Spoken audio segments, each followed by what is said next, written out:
देवियों और देवताओं। सदगुरु कबीर का एक प्रसिद्ध पद है, काहिर नलनी तू को मिलानी, तेरे नाल सरोवर पानी, जल में उत्पत्ति जल में बास, जल में नलनी तोर निवास, नहीं तल तपति न ऊपर आगी, तोर हेतु कहु कासन लागी, कहें कबीर जे उदक समान, ते नहीं मुए हमारे जान। 4 पंक्तियों का ये पद बहुत प्रसिद्ध है। स्कूल कॉलेजों की पढ़ाई में ये आता है, काहिर नलनी तू को मिलानी। ये अन्योक्ति अलंकार में कहा गया। कबीर साहब की वाणी अलंकारों से भरी है, लेकिन सर्वाधिक अलंकार अन्योक्त का है। अन्योक्ति अलंकार, अन्य उक्ति अलंकार, जिस विषय को कहा जा रहा है उसका नाम न लेना, कुछ और ही कहना, लेकिन बात बिल्कुल समझ में आ जाए। मारी मरे कुसंग की केरा साथे बेर, वह हाल है वह चीदरे विधना संग निवेर। कुसंग के मारे ऐसी दुर्दशा होती है, केला साथे बैर, केरा के साथ में बेर, केला का पेड़ था तो बेर का पेड़ वहां लग गया, कुसंग हो गया। वह हाल है वह चीदर है। बेर के कांटों से केले के पत्तों की चीधी चीधी उड़ती है। केरा तब ही न चेतिया जब डिग लागी बेर। केला उसी समय नहीं सावधान हुआ जब उसके पास में बेर का पेड़ लगा था। अब के चेते क्या भया जब कांटल लीनो घेर। जब वो कांटों से घिर गया तो क्या फायदा, आप तो चीधी चीधी उड़े। ये अन्योक्ति अलंकार है। केरा और बेर यानी केला और बेर। केला सज्जन, वेर दुर्जन। अगर कोई सज्जन दुर्जन की संगत करेगा तो दुख उठाएगा, लेकिन सज्जन दुर्जन का नाम नहीं लेते हैं, केला और बेर कहते हैं। ये अन्योक्ति अलंकार। इसी प्रकार इस शब्द में कमलनी, सरोवर, पानी, ये सब का उदाहरण है। और जिसको कहते उसका नाम नहीं लेते कहीं भी। काहिर नलनी तू को मिलानी, नलनी कमलनी, अय कमलनी तुम क्यों को मिला गई, तेरे नाल सरोवर पानी। तेरे नाल में सरोवर भर पानी भरा है, तेरी जड़ में पूरा तालाब लबालब भरा है, तू क्यों को मिला गई। पानी भरा हो और कमलनी को मिला जाए तो आश्चर्य है। जल में उत्पत्ति जल में बास, ऐ नलिनी तेरी उत्पत्ति जल में है और जल में वास, जल में तू रह रही है, और जल में नलिनी तोर निवास, ऐ नलिनी तेरा निवास स्थान भी जल में है। नहीं तल तपित न ऊपर आगी, न तो तेरे तल में तपन है न ऊपर से आग है। ये उल्टवासी का पुट है। आग नीचे होती है, तपन ऊपर से आती है। सूरज की ताप तपन है, अब आग जमीन पर होती है। लेकिन साहब कहते हैं नहीं तल तपित न ऊपर आग है, न तो नीचे तपन है न ऊपर आग है। तोर हेतु को कासन लाग, अय कमलनी किस कारण से, क्या हेतु, कहां तेरा हेतु लगा हुआ है जिससे तू को मिला गई। कहीं कबीर जी उदक समान। साहब कहते जो पानी में डूबा है, ते नहीं मुए हमारे जान। मेरी समझ से वो मरेंगे नहीं, लेकिन तू पानी में है वो मर रही है, क्या कारण है। एक कमलनी को कहते हैं। अन्योक्ति अलंकार, पूरा अलंकारों में कमलनी है मनुष्य की मनोवृत्ति। जल सरोवर है आत्मा। काहे रे नलिनी तू को मिलानी, अय मनुष्य की मनोवृत्ति तू क्यों दुखी है? तेरे नाल सरोवर पानी, तेरे नाल में सरोवर भर पानी भरा, तेरी जड़ में पूरा तालाब भरा, तालाब के अंदर में तू डूबी है। ये नहीं आत्मा तेरा आधार है। ऐ मनुष्य की मनोवृत्ति, तेरा आधार तो आत्मा है। अब आत्मा शीतल है, तू क्यों कुमिलाई है? सीधी बात है, आदमी क्यों दुखी है? उसका स्वरूप तो शीतल है, आनंदमय है, दुखहीन है।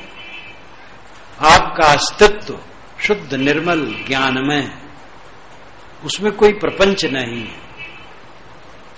लेकिन मान मान करके प्रपंच उलझ गया। कपिल महाराज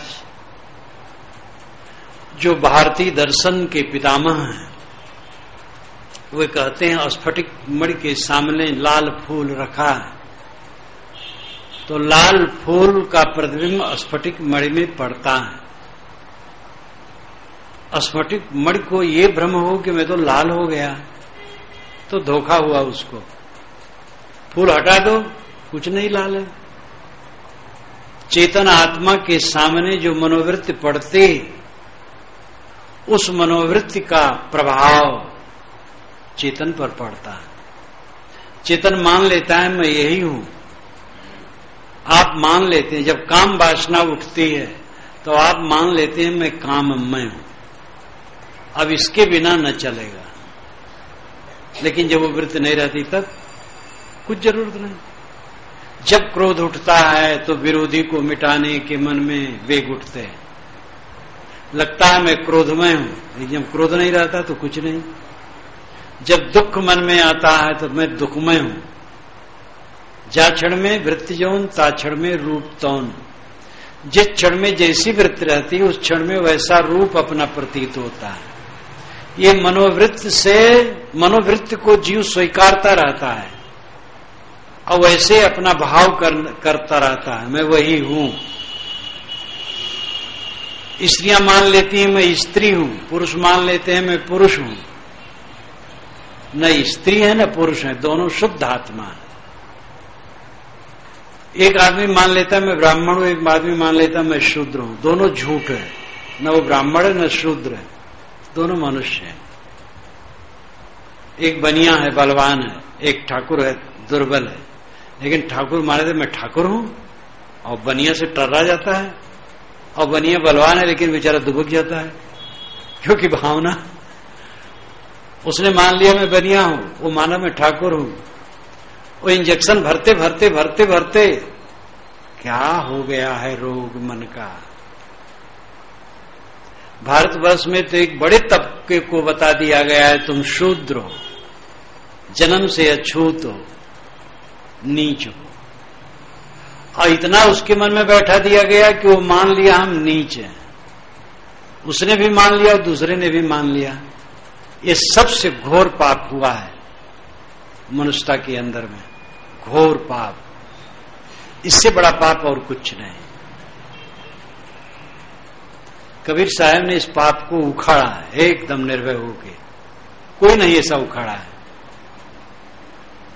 काशी में एक पंडित ने मुझसे कहा कि महाराज पूरी दुनिया में कबीर जैसा किसने ललकारा है, ब्राह्मणवाद को किसने ललकारा है? कोई नहीं ललकार सका। कबीर की ध्वजा लेकर के आगे बढ़ना। वो ब्राह्मण कहलाने वाला व्यक्ति था लेकिन गदगद था। एक दूसरे ब्राह्मण ने कहा आज कबीर युग है, महाराज आप आगे बढ़िए। आप लोग कबीर के विचार सबको खूब पसंद हो रहे हैं, कबीर की जरूरत है, मनुष्यता है। ते भी हम नहीं कह सकते जिनका नाम ब्राह्मण है वो सब गड़बड़ है। ब्राह्मण में भी विचारक है, दूसरे में भी है, सब में है। हिंदू मुसलमान को लेके जब बात करते तो मुसलमान सब खराब है, सब मुसलमान खराब हैं। एक ने कहा मुसलमान सब खराब हैं, मैंने कहा राष्ट्रपति अब्दुल कलाम, अरे नहीं वो तो अच्छे हैं। हम कहे तो वो बड़े हैं, छोटे छोटे बहुत हैं, लाखों हैं, करोड़ों हैं, अच्छे, सब में अच्छे और सब में खराब है। मूलतः सब अच्छे हैं, गड़बड़ी जब होती वही उस समय खराबी होती है, वो गड़बड़ी छोड़ दो बस ठीक है। तो आदमी भावनाग्रस्त होकर के अध्ययन करता है, इसलिए ठीक नहीं रहता। आपका स्वरूप निर्मल है, आप देह नहीं है, आप स्त्री पुरुष बालक बूढ़े नहीं है, ब्राह्मण शूद्र नहीं है, आप शुद्ध चैतन्य ज्ञान स्वरूप परमानंदमय मंगलमय, कोई दुख आप में नहीं है।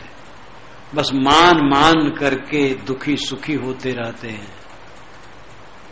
ये मानने का रोग है, इस पर विचार करो। आत्म विश्लेषण, आत्म अनुसंधान सबसे बड़ी साधना है। अकेले में बैठो, सोचो मैं कौन हूं, मेरा क्या है। मैं शुद्ध चेतन हूं और मेरा कुछ नहीं। जो कुछ है आने जाने वाली चीज है, बीच का तमाशा है, दिखावा है। क्यों दुखी हो मान मान कर? दुखी होना अपनी दुर्बलता का परिणाम है। हमारी पूरी दुर्बलता समाप्त हो जाए, दुखी होने का कोई चांस नहीं। किसी के कुछ कहने से दुखी हैं, हमारी दुर्बलता है, कोई कहने दो हम दुखी न हो। बच्चे ने कह दिया हमें, हमारे शिष्य ने ऐसा कह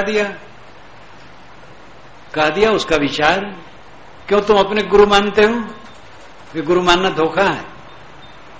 गुरु को हम माने ठीक है, लेकिन अपने गुरु मानना महा धोखा है। मैं गुरु महाराज हूं, मूर्खता की बात। मैं पिता हूं, किसके पिता हो? लड़का स्वीकार कर नहीं कर रहा है, आप पिता बने बैठे हो। आपसे पैदा हुआ है, अपने को मानो मैं मनुष्य हूं, भी मनुष्य। बस अपना अहंकार की पगड़ी है, फेंक दो उठा करके, बस मंगल है। दुख होता है, अहंकार का कीला हमारे अंदर में गड़ा है, ठन ठन ठन वही करता है। अपने अहंकार की कीली को उखाड़ करके फेंक दो, कहीं दुख नहीं। काहे रे नलिनी तू कुमिलानी, अय मनुष्य की मनोवृत्ति तू क्यों कुमिला गई? तेरे नाल सरोवर पानी, तेरे जड़ में सरोवर में पानी भरा है। अरे आत्मा तेरा आधार है, तो शुद्ध बुद्ध निर्मल है, क्यों दुखी है? जल में उत्पत्त जल में वास, जल में नलनी तोर निवास। अय कमलनी, अय मनुष्य की मनोवृत्ति आत्मा से तो उत्पन्न हुई है, नहीं आत्मा के आधार में तो निर्मित हुई है और आत्मा के साथ निवास करती है। नहीं तल तपत न ऊपर आगी। आत्मा के तल में तो कोई तपन नहीं है, आत्मा का स्वरूप निर्मल है। ऊपर से प्राणी पदार्थों का कोई कैसी आग नहीं जो उसको झुलसा सके।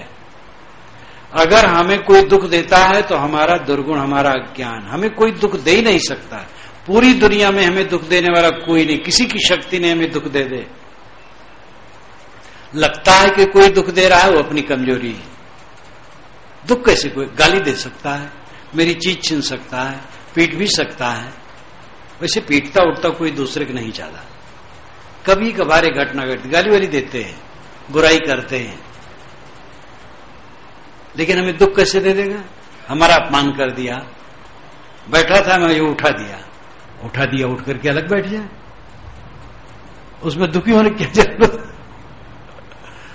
वो अपना अहंकार, हम बड़े आदमी, हमें उठा के अलग कर दिया। हम अच्छे आदमी, तुम अच्छे आदमी अपने कैसे मान लिए? अब अच्छा होने का मतलब तो है दुखी न होना, और दुखी हो तो अच्छा कैसे हो? तो कोई आत्मा के अंदर में तपन नहीं है, और ऊपर से आग कोई इसमें बरस नहीं सकती है। सारा दुख अपने अज्ञान से पैदा हुआ है। हमारी दुर्बलता, हमारी आसक्त, हमारा मोह। तोर हेतु को कासन लाग। तुम्हारा हेतु किसमें लगा है? तुम्हारा मन कहां लगा है? क्या चाहती है मनुष्य की मनोवृत्ति? क्या चाहती है? क्यों दुखी है? काहे कबीर जी उदक समान ते नहीं मुझे हमारे जान।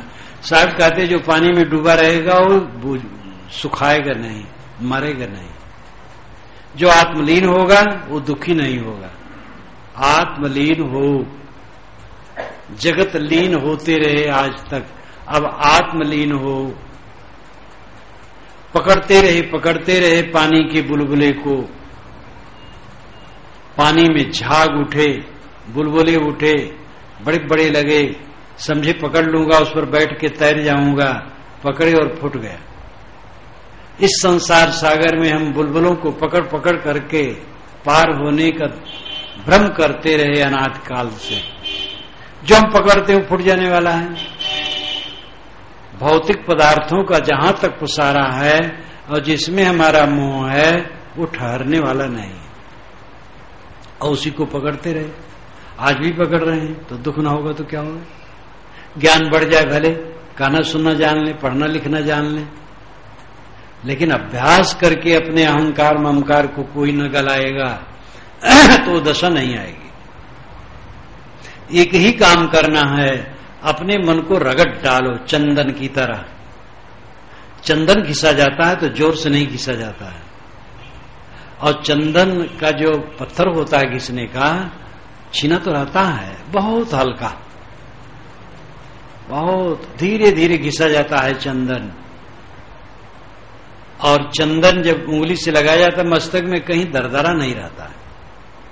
चंदन की तरह घिस रहे हो, लोग व्यंग भी करते हैं। कोई बहुत देर कर रहा है, जल्दी घिसना था और देर कर रहा है तो कहते चंदन घिस रहे हो तुम। तो चंदन एकदम महीन घिस जाता। मन को ऐसे घिसो, किसी को कुछ न कहो। पत्नी ने कह दिया चुप रहो सालो, पत्नी कुछ कह दिया चुप रहो सालो, लड़के ने कह दिया ठीक है अपना सालो, अपना मन मारो। पिता ने कह दिया अपना मन मारो। आसपास के लोग कुछ कह दिए, सुन लो सालो, अपना मन मारो। देखो घर में आनंद हो जाएगा। जहां आप अपने मन को मारे, दूसरे लोग भी मारना शुरू करेंगे। कोई कट कहा, आप कुछ नहीं बोले, उसको पश्चाताप होना पक्का है। अब आगे वो सोच समझ करके बोलेगा, सोच समझ करके बोलेगा। अब आप लड़ गए तो फिर उसका ठिकाना कहीं नहीं, कहां तक लड़ोगे कुछ पता नहीं। जो मुझे मारा ताई में मारा, जो मुझे मारा उसको मारा, हनी पर हना, पाप दोष न गना। लोग कहते हैं हमने उसको मारा इसलिए मैंने उसको मारा, मैंने उसको मारा तो उसने मुझे मारा, तब फिर मैंने उसको मारा। तो कहां तक जाएगा? कहां तक मारा मारी करोगे? एक ने कह दिया दूसरा न कहे, बस। आवत गारी एक है, उल्टत होए अनेक, कहें कबीर ना उलटियो वही एक की एक। साहब तो एक विषय पर बहुत बहुत कहे हैं। अगर गारी आती है तो एक गारी रहती है, और जहां उल्टे तहां अनेक हुई। साहब कहते उल्टो ना, एक ही रह जाए बस। अब ये कहना तो सरल है, लेकिन करने में मेहनत है। लेकिन मेहनत से ही कुछ मिलता है। मेहनत करना शुरू करो, शीतल होना शुरू हो जाओ। घर घर में कलह क्यों है? अहंकार लड़ रहा है, सबका अहंकार, सबका अहंकार। पत्नी का अहंकार, पति का अहंकार। एक जगह में कार्यक्रम में था, फिर बड़े नगर में से हमारा रिजर्वेशन था। एक डॉक्टर नवयुवक ने कहा कि महाराज वहीं पर हमारा भवन है, वहां आप रहें, जलपान करें, विश्राम करें, तो गाड़ी बैठे। हम कहे ठीक है। दूर से जाना था, 2-3 गाड़ियां आईं, पूरा समाज बैठा, उनके यहां छोड़ दिया और उनके यहां रहे, सब व्यवस्था रही। उनकी पत्नी भी डॉक्टर, वो भी डॉक्टर, दोनों नौजवान, एकदम बढ़िया भवन चमकता हुआ, क्या पूछना, सब कुछ बढ़िया। बैठे तो दुख शुरू हुआ। साहब क्या कहें? पत्नी कहती तुम डॉक्टर हो, मैं नहीं डॉक्टर हूं।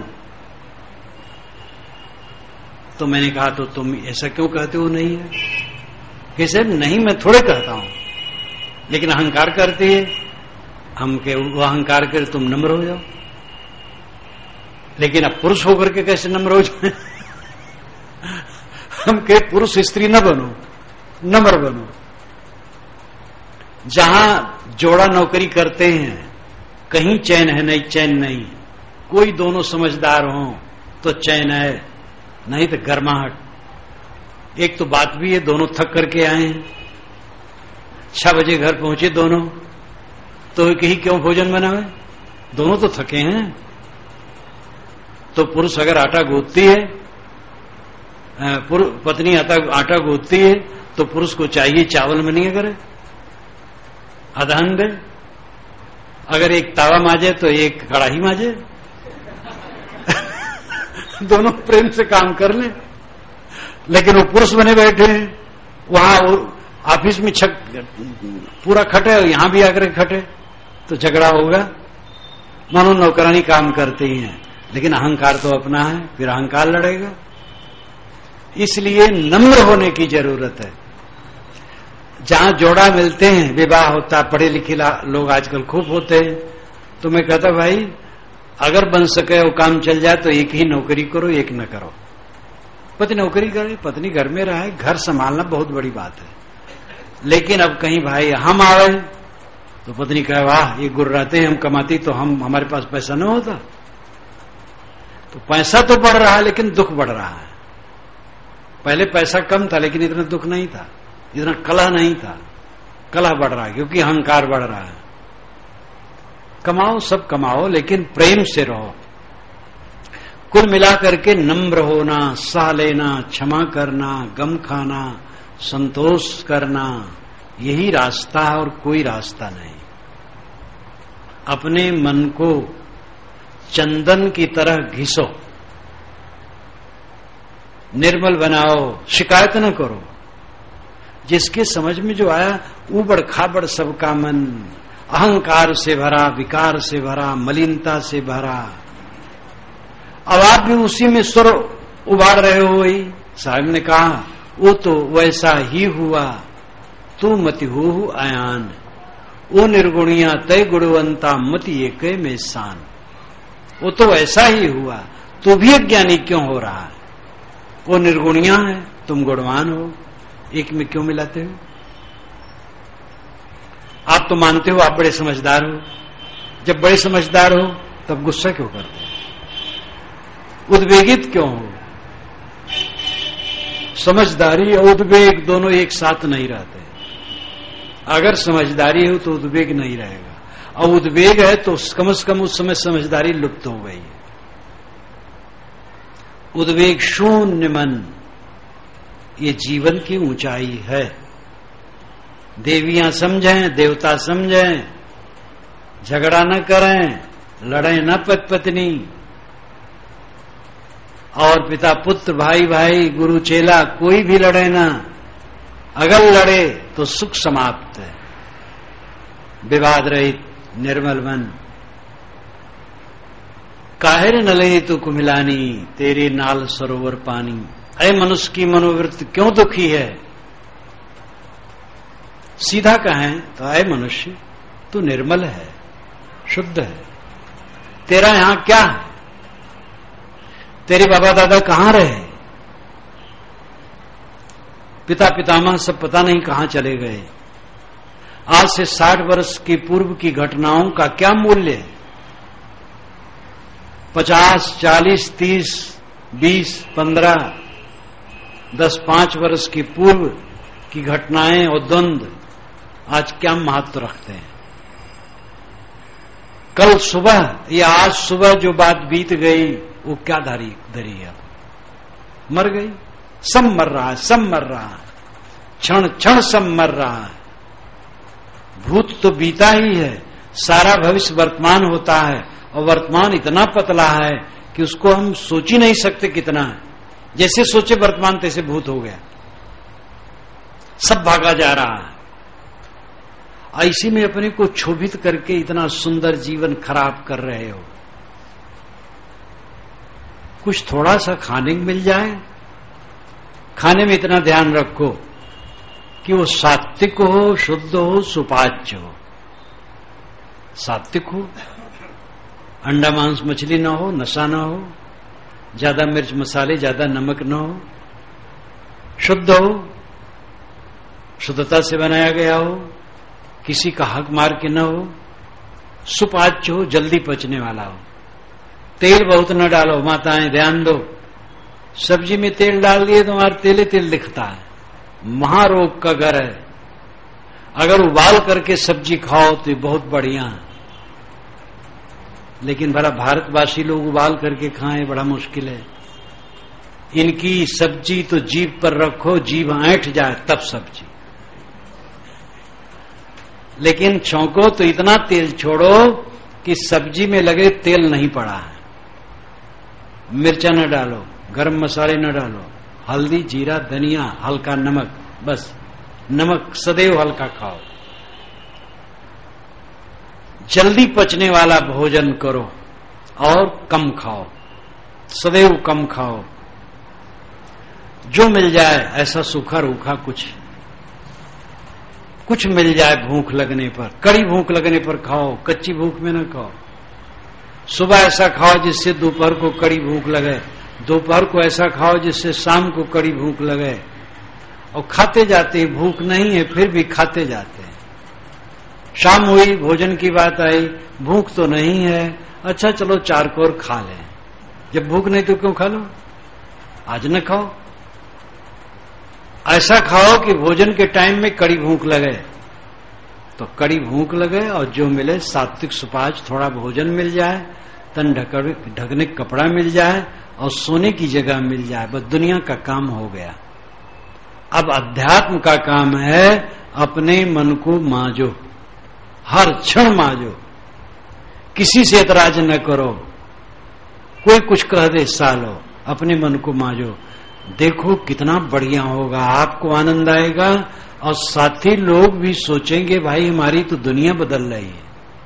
एक माता जी यहां आती थी, 10 बरस तो हो गए हों, वो सब चले गए।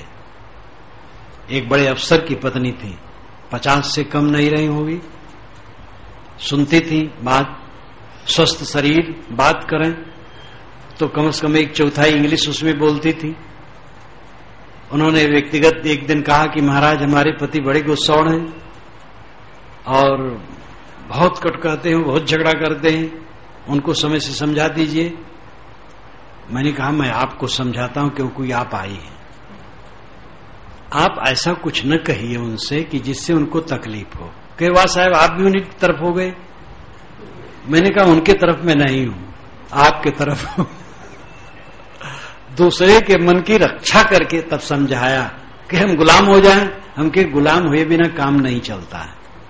सड़क पर चलो, कहो हम दाहिने चलेंगे, हम गुलाम नहीं होंगे, बाएं नहीं चलेंगे, गुलाम हम हैं तो अगर जाओगे कहीं। गुलाम तो सबको होना है, गुलामी में अमीरी, अमीरी में गुलामी है, स्वतंत्रता में परतंत्रता है, परतंत्रता में स्वतंत्रता है। समझाया तो ठंडी हुई, समझ में आया। बहुत दिनों के बाद अपने पद को लाई यही। मैंने कहा आपकी पत्नी बहुत समझदार है, आपकी बड़ी प्रशंसा कर रही थी। कहे साहब प्रशंसा तो नहीं करती होगी, निंदा करती। मैंने कहा नहीं प्रशंसा करती। कहे लेकिन ये खुशी है कि जब से आपके पास आने लगी हैं तब से बड़ा अच्छा हो गया। तो ये होता है कि हम क्यों सहें, क्या हम गुलाम हैं? यही दुखदाई है। सिर झुका दो, नम्र हो जाओ, सबसे सहो। अरे सहना तो उससे है जिसको गोद में खिला रही हो। कुछ दिन बीतेगा तब कहोगी वाह मैंने पैदा किया, पाला पोसा, इतना बड़ा बनाया, बाहर से एक लड़की है उसे गुलाम हो गया। और वो भी आड़े कहोगी, सामने नहीं कहोगी, नहीं निकाली देगा वो। फिर ये जमाना आएगा समय, जीत की हार अभी बाकी है, धार अभी बाकी है, पार अभी बाकी है। अभी तो जीत है, फिर हार का समय आ रहा है, धार और पार का समय आ रहा है आगे। सावधान, हर जगह सहना है, नम्र हो के सहो, अपना अहंकार मिटा करके सहो, सब समय आनंद है। हमारा अहंकार में भरे, अब क्या करें, नहीं बोल सकते हैं तो सहो, तो मर के सहो, प्रसन्नता से सो, समझदारी से सो। जो अपने मन को मार लेता है विवेक से वो सदैव सुखी रहता है। गुलाब का दाना मिट्टी में पड़ता है, अपने को सड़ा करके अंकुर पैदा करता है। गुलाब ही क्या, जितने बीज हैं मिट्टी में पड़ करके अपने को खत्म करके पौधा पैदा करते हैं, तब उसमें फल फूल आते हैं। अगर अपने जीवन में आनंद चाहते हो तो अपने अहंकार को मिटाओ, शीतल हो जाओ, मीठा हो जाओ, निष्काम और निर्माण हो जाओ। आनंद का सच्चा रास्ता यही है। लड़ना अच्छा नहीं है, कामना करना अच्छा नहीं, अहंकार में उबलना अच्छा नहीं है। अपने को जीतो। आत्म विजय विश्व विजय। जिसने अपने पर विजय पाई, दुनिया पर विजय पाई।